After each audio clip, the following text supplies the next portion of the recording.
It's okay. There we go. Good morning, friends. Good And morning. welcome to MCCDC Spiritual Engagement Hour.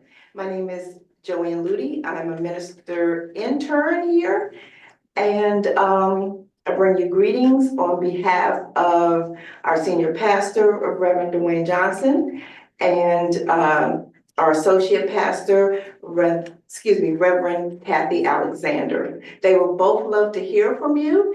Reverend Dwayne's email is revdwayne@mccdc.com, and Reverend Kathy's is revkathy with the C, revkathy@mccdc.com.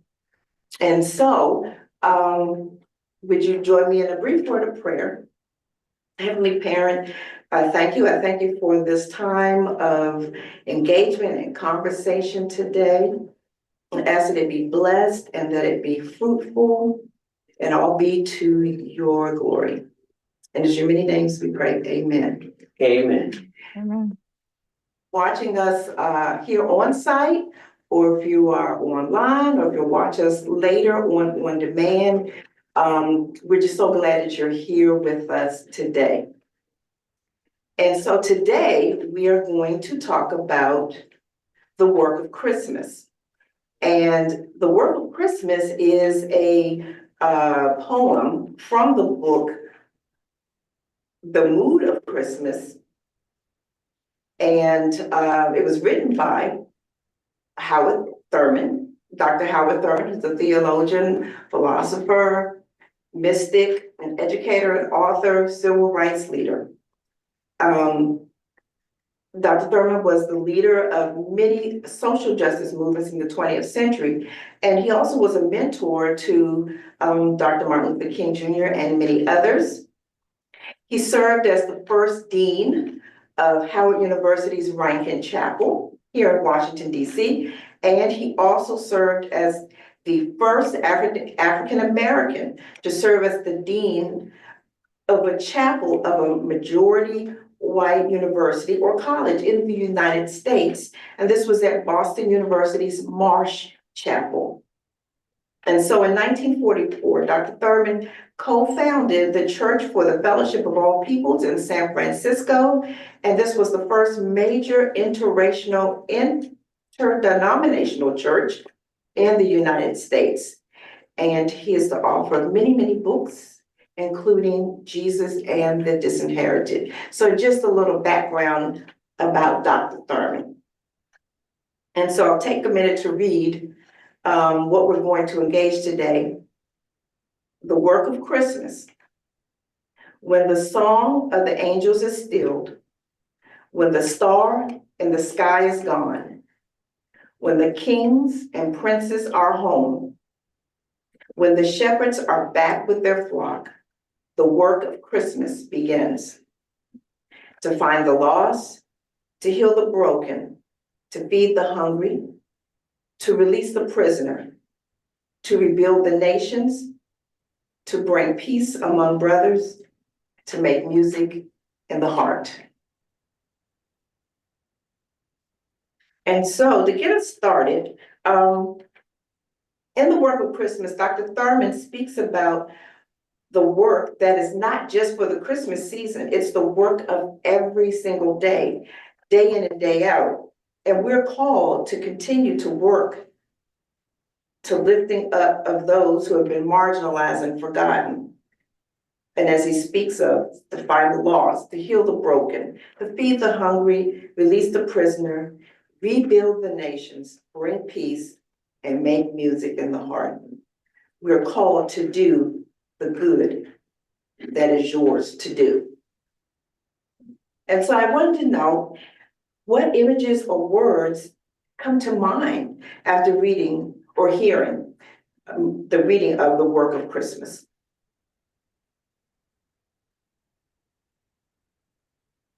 Have any images that maybe come to mind or words that come to mind? Well, Christmas in general is about family and At least that's what comes to my mind first, when I think about Christmas, my son and grandkids, things like that, and sharing that love, among your family, Yes. I Good think. morning. Go ahead.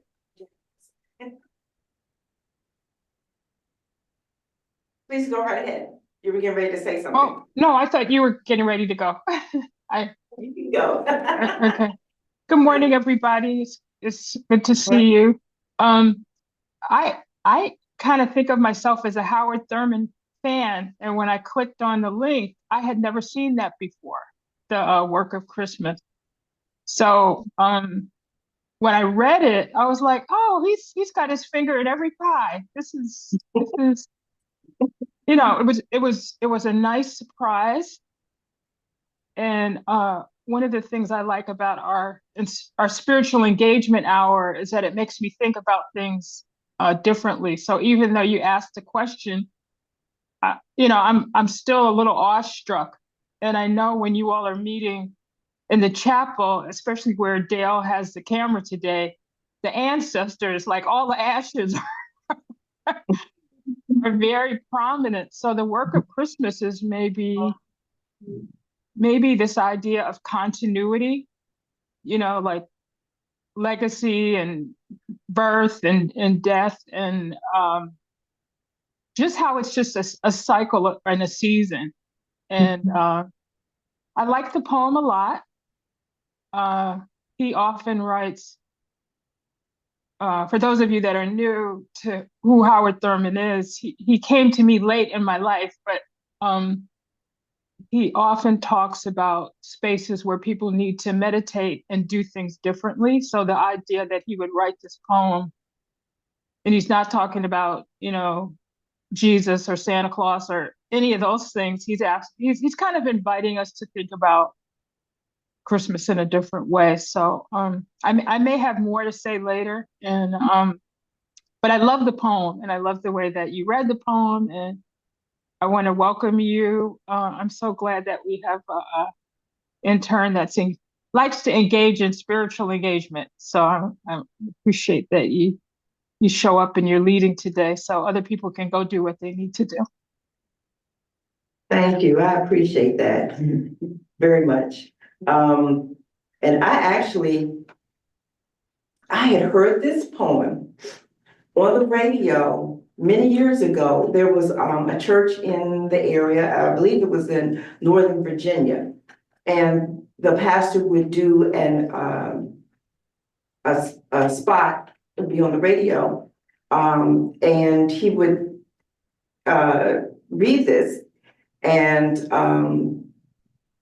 then at the end of whatever he said behind it, it's like the tagline was always like, not a sermon, but just the message, I think was what it was, but it was not a sermon. But that was the first time I had heard this. And so later, I ran across it, I don't know, last year maybe. And then I, started reading a little bit more about Howard Thurman, and we had talked about Howard Thurman in seminary. So it was like, oh, that's who wrote this. So I had the clue. And so it was kind of nice. And then as I learned more about him, I mean, it was just fascinating, So this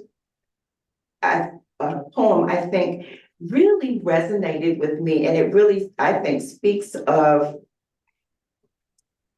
like, it's something different, of more than what we normally, I think about when we think about Christmas. And it looks beyond all the commercialism and everything, but I think speaks to the heart of what Jesus spoke of and what Jesus did, his work and his mission, and what we are encouraged to do. And so for me, I think what comes to mind, I think about a lot of the, I think a lot about the everyday things that we can do that can help others who maybe are in different circumstances that we are in. And so it takes the focus off of ourselves and then puts the focus on others. And so for me, it comes, I think about service. Excuse me. What do you believe is the work of Christmas that he speaks about? Oh, I struggle a little bit with how I might want to celebrate Christmas and how somebody else does. And what I'm going to say isn't about grieving like in a bad way, but Christmas always, like Dale said, oh, family. And I go like, yeah, I can't have the Christmas of my youth. Okay. And everybody's dead or not here or not speaking or wants to do something I don't want to do. So this idea that we can celebrate in a way that works for us and we can create new traditions. I love the way his poem speaks to not just giving, but just, think about this. What is the work of Christmas for you? Like how would you like to spend it? What would you like to do? Not saying that things are different. It's just now that it's different and now that you're here, what is the work? What is the spiritual work of Christmas? So I like that invitation, but I'm going to be honest and say I still struggle with it because I find myself, oh, I have to do this and I have to do this. Well, why do I have to do this and this? Well, that's what mommy did, and we had to make cookies and I'm in my service mode now, and I'm doing all this stuff, and I had to like get my chain jerked yesterday. And like, am I doing this because this is what I really want to do, or this is what they want? Like I don't have to do X, Y, and Z. And so this idea that we actually had conversation about how do you want to celebrate and how, and I don't want to be, I'm not telling anybody else to do this, but I am really interested in creating new traditions where everybody says, oh, that was really fun. Or let's do that again. Or I've never had this food before, or, like the tree and, all these things that we think we have to do. We don't have to. And some people are depressed at Christmas. And I think that depression is somehow this gap between your expectations and how things really are, and maybe we can close the gap by saying, not so much be grateful like Pollyanna, but just like, why is that gap there? Like, what can you do to make, like, what would make you joyous, happy, and free this morning? Exactly. Like I would love to be sitting in the room with you all, but if you knew what I would have had to have done to get there by 8:30, you would have said, Jackie, sit your ass down. Find your headphones. So thank you. I'm co-creating new traditions with you all, with my spiritual home. And Christmas is going to look real different. And I'm glad about that. I am glad about that. And sad about the stuff that, I can be sad and glad at the same time at Christmas. Yes. And I don't have to spend money I don't have. That's huge. That's huge. Huge. Yeah, I think for me this poem is does get at like how to take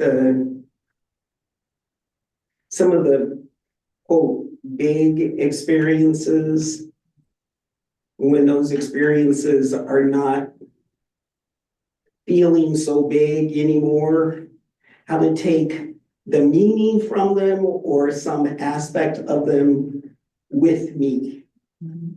And you know, what's the application, or what's the part of them, or what's the understanding of them, or the lived experience of them that comes after that. And I think that's the other thing, because one of the things about this poem, anytime I've heard it, this piece, it's often more about the feeling it invokes. The way he puts this thing together, I'm like, whoop. It's the feeling that it invokes, and there's a piece of that, you know, so the whole thing from really early in life, being raised with Christmas as a family tradition, that there's a lot of stuff tied up in that. Yes. And so the whole thing from the beginning of, okay, so now this is over, so now what? And so how to take things that are so-called big experiences into ordinary time, if you will. So I think that's what this brings up. And the things he's talking about are particularly resonant around that. Yes. So this business of when the 10 zillion watt bulb goes off and those things aren't going on, then how do you take that? How do I take that with me? Yeah. Yes. And I think what happens, I think a lot of times, there's all this buildup and expectation around all of it. And then you get to after you know, you've had dinner and you've opened up your gifts and you've done this and everything, and family has gone back to wherever they were and everything, and then life still continues on. And then what's next? Do things just stop at that point? Or do we carry that feeling on as to whatever way that looks like? Because it looks different for everybody else, for different people. And I think it speaks to that the real work, I think, really does come after Christmas, because all of the things that we've poured into all of this, and then what happens? What do we do with that? Does it just stop? I mean, I've spent all this time and money, and I've cooked all this meal, and I've decorated, and I've bought gifts and everything. But then what happens if the next day and the day after and the day after, I've kind of come in and I've spoiled my grandson and I've done all this and I've done that. But then what happens the next day and the day after and the day after? Have I spent time with him? Or have I just kind of swooped in with these big pile of gifts and spoiled them for the day? And then just go on and just kind of like, oh, he's fine. But what he really needs is me to be there beyond that, to be there for honor roll assemblies, or to be there when he is on a program, or if he's playing a sport and being at the game and cheering him on, or our little tradition is we go to the movie, and anytime that we go to the movie, we go to Target afterwards, because then he wants to go shopping and get a gift, a Transformer toy. So that's his routine. And so I think about that. It's like, yeah, he needs more than just an example of that. He needs more than just that one day for me. And I think I'm learning more and more about that. And with the time that I spend with him and my daughter, and just really being more intentional.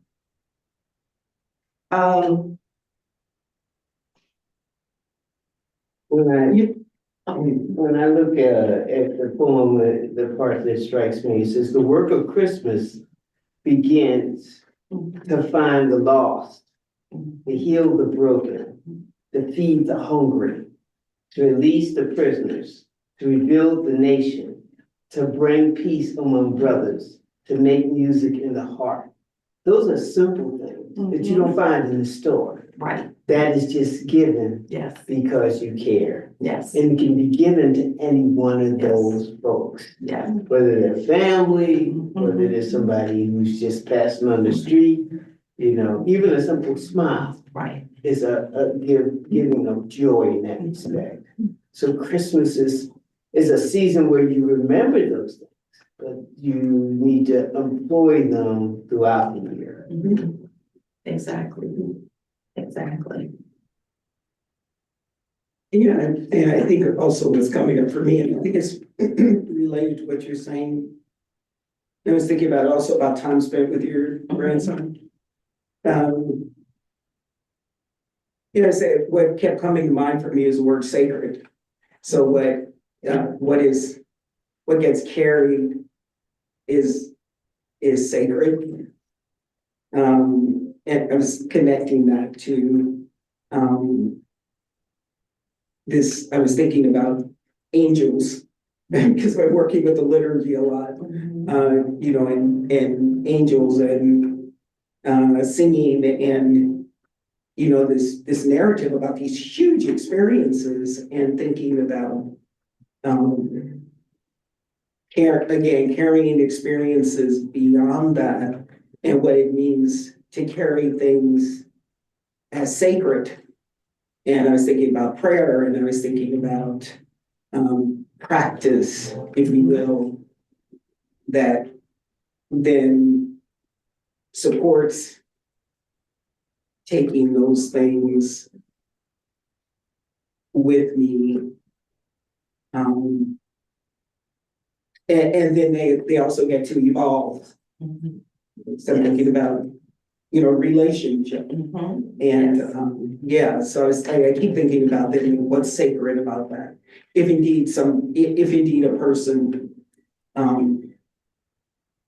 has a relationship with divine, or whatever is sacred for a person, how is that involved in this business of continuing work?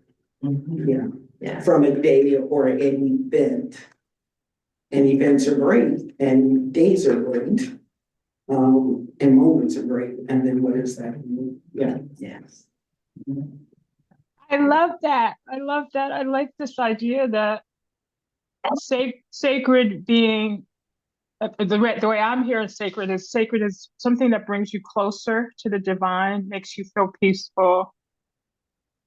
Um, and one of the new traditions that I've been asking myself and other people is being more intentional. What would you like to do? What would make you happy? You know, what tradition would you like or would you like to do? And to Joanne's point, sometimes I'm not happy to hear what they have to say. It's like, oh, well, that's not sacred to me, or that's not Christmas to me, but to be able to listen, you know, listen to what they want. And also, do I want to accommodate that? Maybe I'm not the one to do that. Like, please don't ask me to go to Target on Christmas Day. Are you kidding me? But I may be able to do it. The Christmas thing about the movies, we had a big movie thing growing up, and my mother absolutely hated it.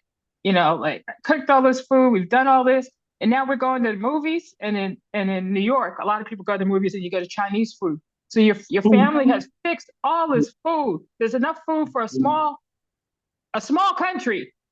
And you all left and you went to the Chinese restaurant and spent how much money? What about all these leftovers? But then when she got older, after fussing about this, because she never went to the movies, she was, you know, sit down, have a glass of wine, and, you know, she was not about to clean up after that. You know, if y'all don't clean up before you go to movies, it'll be here when y'all get back. Y'all can clean up. But she confided in me. She said, I loved it when you all left. You could have some quiet time. You know, we didn't know that. And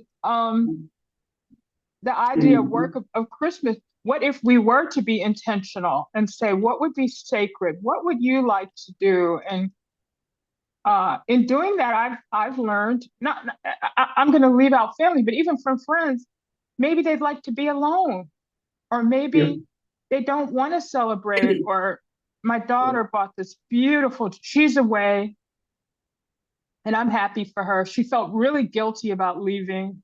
You know, the kids were sick, everything crazy was going on. But anyway, she said, Mommy, you have to have a tree. The tree was not important to me at all. But in order for her to leave, she had to have me have this tree. It's the cutest little Charlie Brown Christmas tree. And so I've been trying to get people, let's decorate the tree. And they're like, no, it looks good to me. It looks fine. And then finally, you know, I can't remember who said it was, do we have to decorate it? Isn't the tree just fine the way it is? Like, and I was like, oh, well, we could think about that. And I think this idea of assessing everything, is it fun? Is it enjoyable? Who wants to do it? Why are you doing it? And I'm not saying that I have to have this external conversation, but I am doing the internal work of asking myself, is this sacred? Is this going to be sacred for me? And something that I did when I was 5 or 6 is not sacred necessarily to someone who's of a different era, but maybe it would be if I, you know, if I shared the Howard Thurman story. I'm hoping to teach my family about Howard Thurman. I mean, I guess this is making me think about intentionality. And I would like to create some traditions that are meaningful for me, but it may not be with the people that I think I want to do it with. You know, like I'm really interested in how there are new people in new situations in my life that are saying, oh, I want to do that with you. You know, I want to make that cookie. No, I can't do it on Tuesday, but I could do it on Thursday. You know, it's just, I would have never known that, you know, had I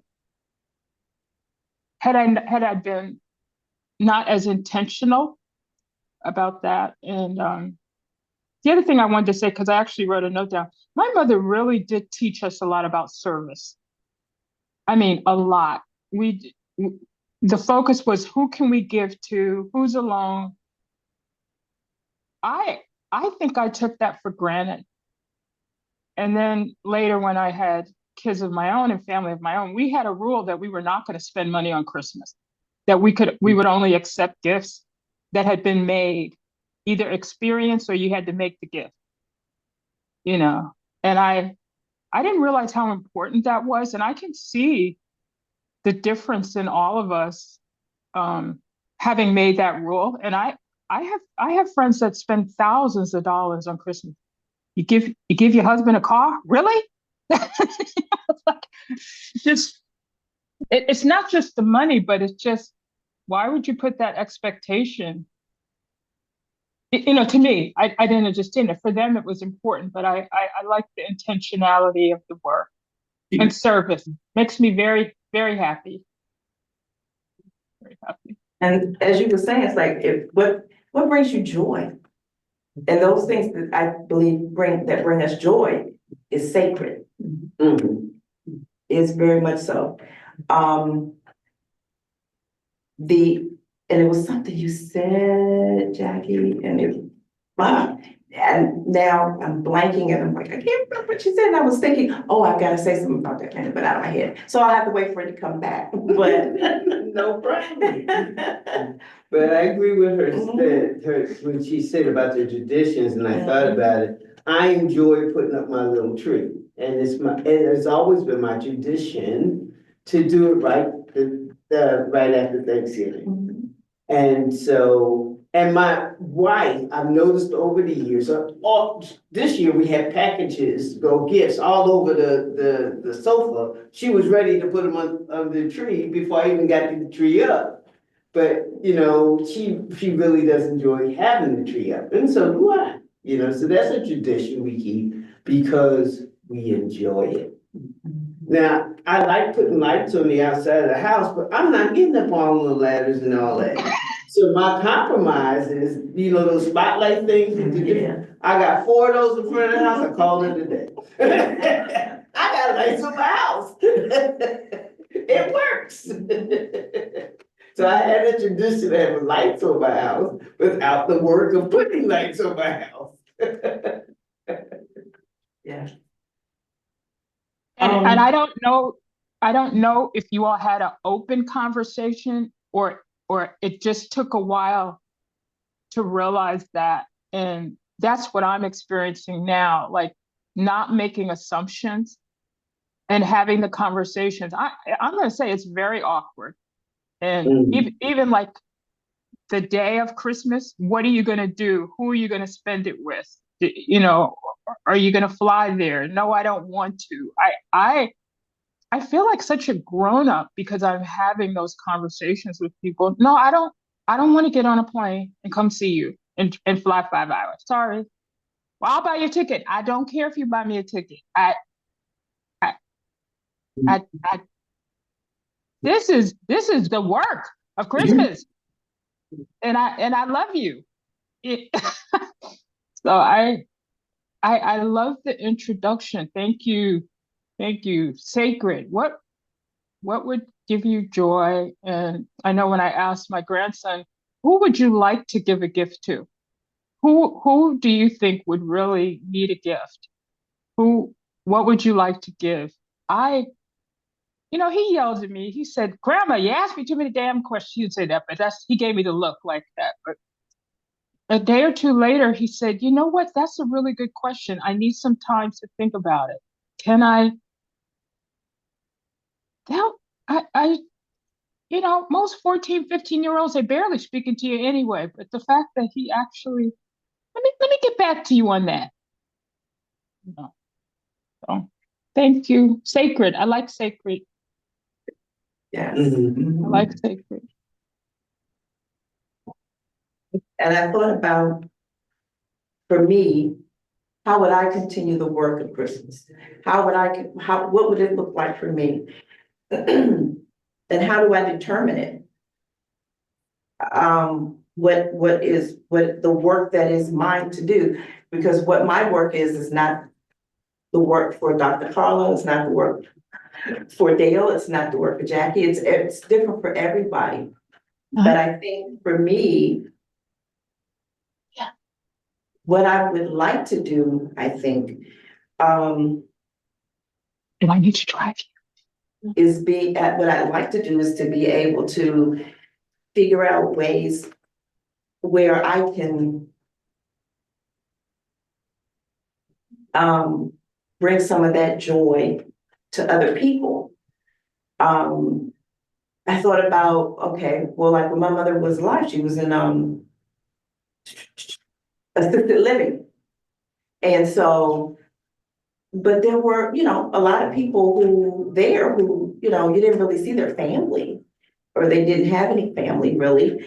And I thought about people who are, say in nursing homes or assisted living or other care situations that maybe don't have family. I was like, well, maybe now that I have time being retired, maybe now that I have a little more time, then maybe I can do some volunteer work. Maybe I can do that. Maybe I can do where I help serve meals, or maybe where I do something where like along Christmas, where like how we collect toys and things like that.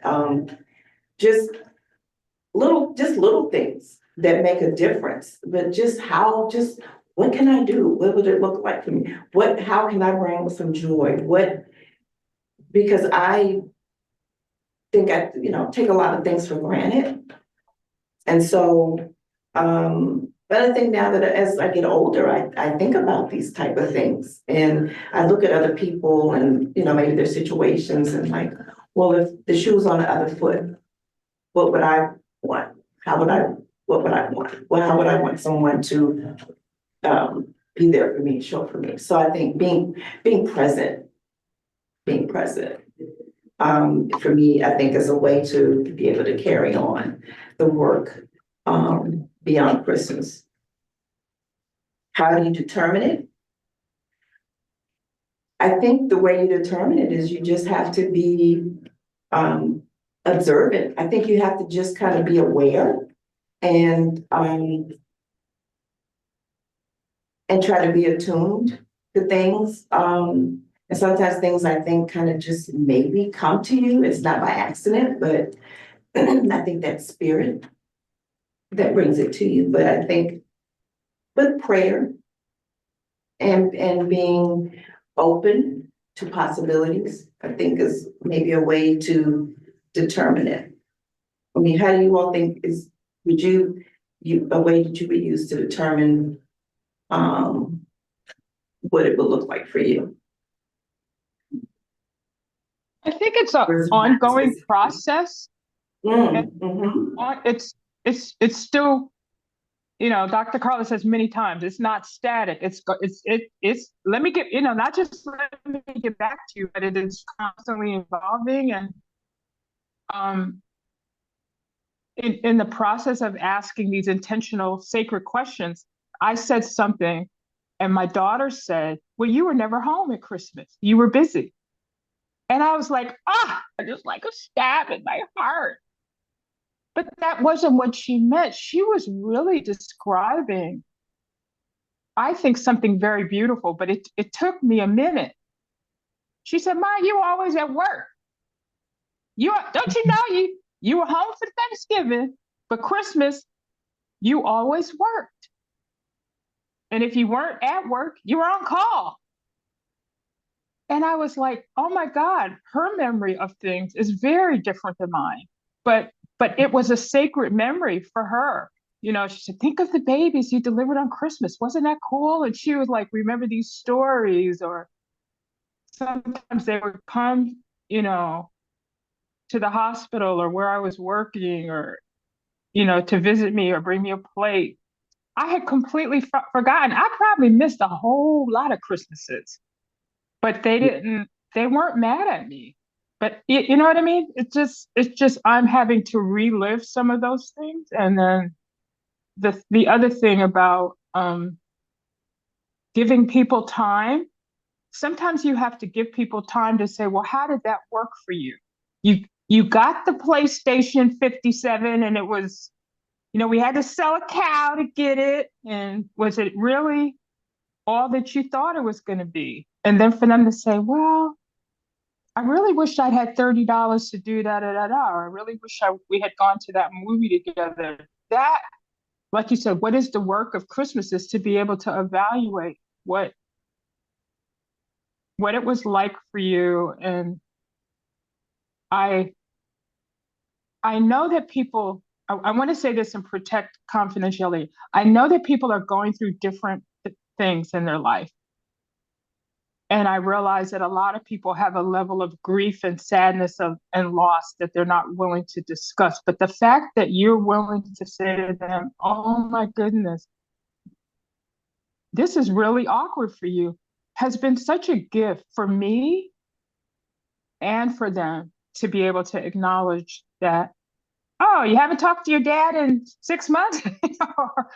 or this person is not going to be there, or you really can't afford to do something. I think that people just love, that's a very sacred moment when you get to be able to say how it is and how it is. And there were a lot of homeless people where I was yesterday, and they were near a place where they were giving out, like, there was really good looking blueberry muffins and fruit and stuff. And people were just sitting on the ground, and we were saying, hey, Merry Christmas, how are you? And to see people say, you want a muffin? I just thought that was just so, I mean, it was the most Christmassy thing that I have done this whole year. You're sitting on the curb, it's freaking cold, and you're offering me a muffin. Okay. It was just really nice. So. Yeah. You know, I spend a lot of time, with grief and, and I, and, I'm finding as I do more, spiritual care that people talk with me a lot about their grief. And, I'm being able to be more open to that and to, be able to, work with that. And I think that that's good. You know, I've rolled around on the ground with God and my ancestors about that. You know, it's like, if I hadn't had a hip replacement, I'd say that I had hip trouble because of it, but I've had my hips replaced. So it's that, so that's been a big thing. So I think that I feel more clear about that. And I think this time of year, that will always be work for me. And that just is. And I think also, I feel certain that I feel more willing to let that be as it is, rather than pretend, or it's not even pretending, it's almost like screening an awful lot. You know, filter, screen around it for everybody else. And for me, it's like, why would I not be experiencing a lot of grief this time of year? I miss my son tremendously, and I have just loads of memories that come up, in particular because this time of year is also the time of year that he was actively dying.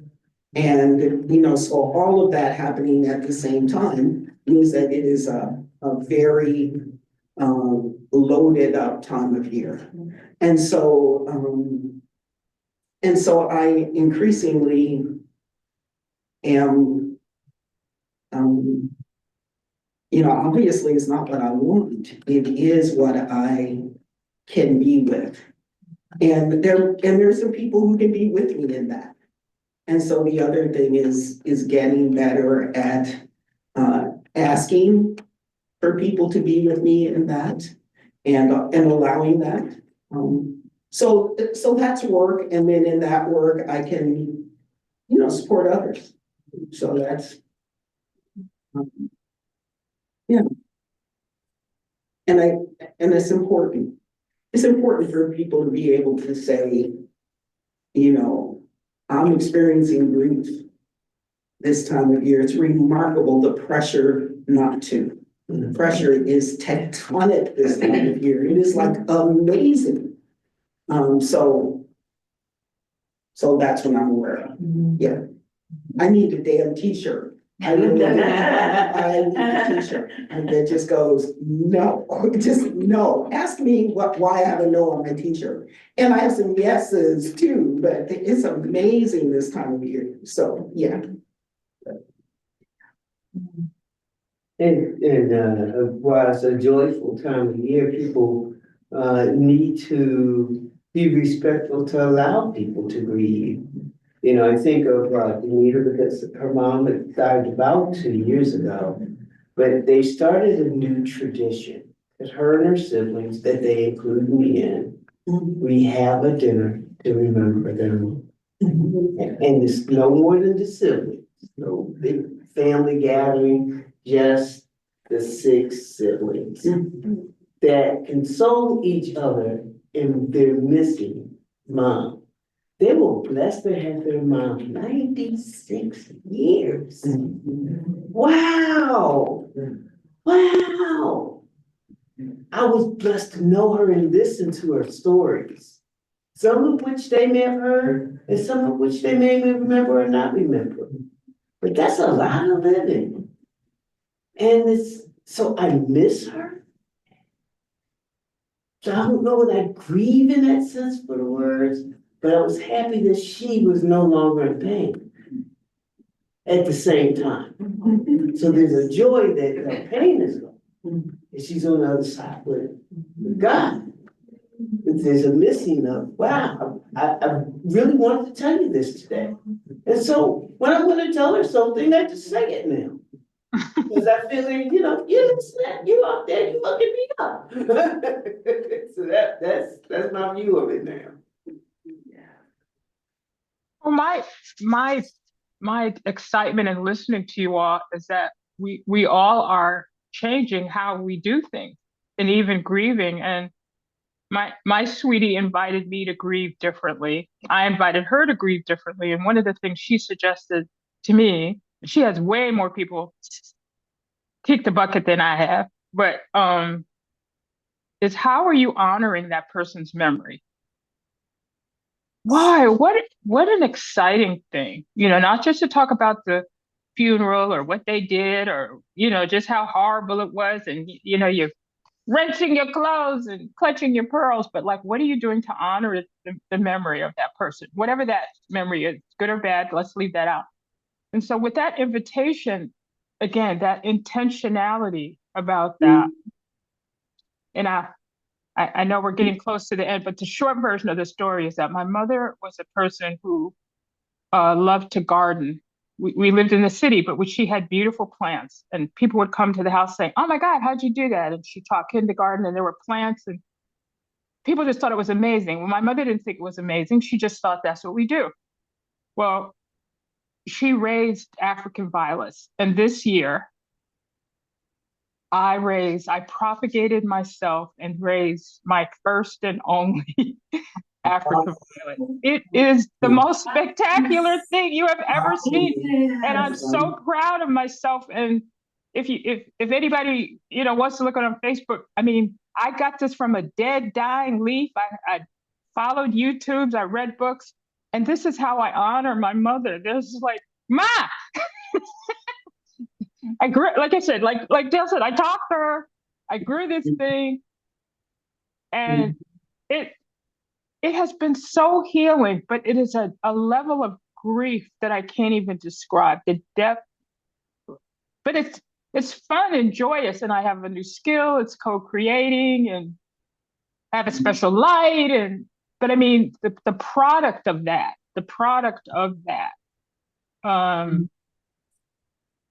as part of spiritual growth has been wonderful, and also being able to spend time alone. I don't have to be with anybody.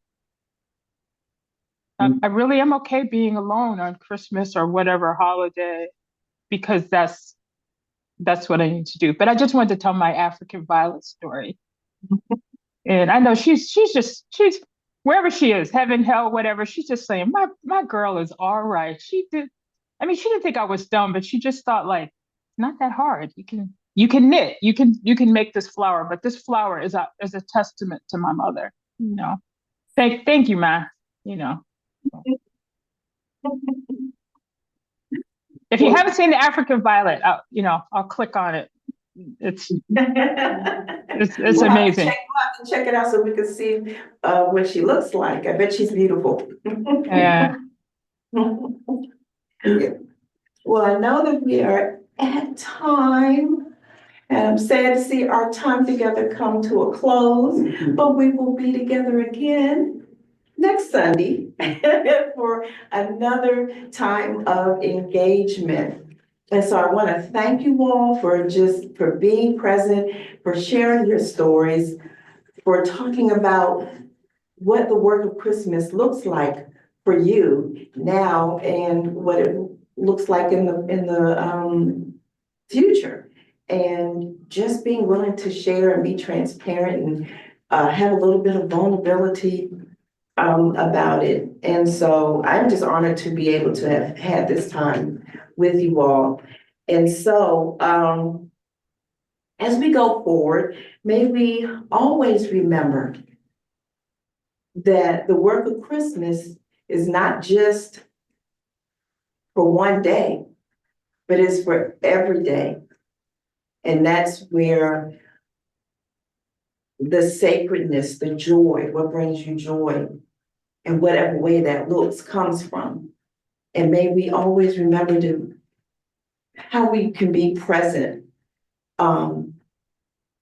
for not only ourselves and showing up for our loved ones, but just our neighbors, period, in general, which is everyone. And so I just want to offer this brief word of prayer as we close. God, we thank you. We thank you for this time together. We thank you for the enlightenment that I hope that we have all gained from thinking about and reflecting on what the work of Christmas is and what it means to each of us. And whatever way it looks, we know that it is all good and that it looks different for everyone. May you hold close to you those of us who are in a tender space where we are grieving, where we are mourning, where we are feeling the loss that we've experienced. And maybe we feel it a little more this year than we did before. But God, we know that we are assured that you will just hold us close and that the memories will be sweet. And that the work of Christmas and beyond will be the work that you would have us to do, the work that is ours to do. It is in your many names we pray. Amen. Amen. Thank you. Yes, So we thank will you. gather together again at 9 o'clock next Sunday for our next spiritual engagement hour. God bless you and have a wonderful day. Thank you. Thank you. Thank you. Good